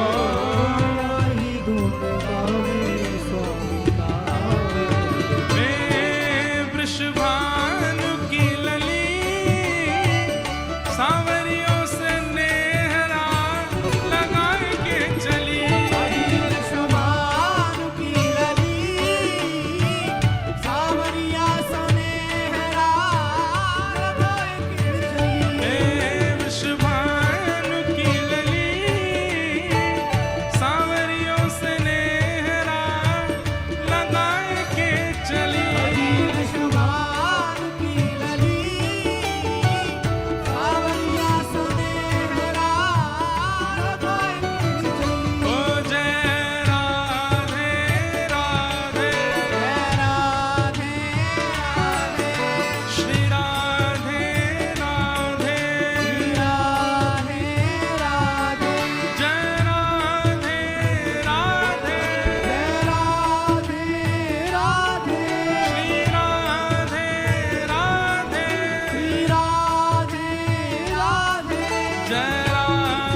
सांवरियों से नेहरा लगाए के चली।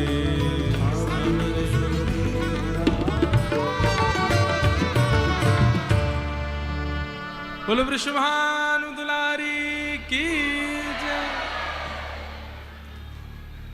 नैनो नैनो कजरा मुख भरो पान, नैनो नैनो कजरा मुख भरो पान।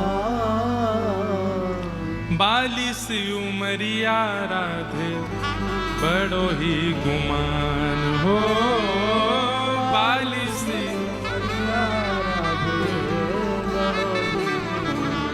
अरे वृषभानु की लली सांवरिया की मुरली छुपाए के चली। हरी वृषभानु की लली सांवरिया की मुरली छुपाए के चली।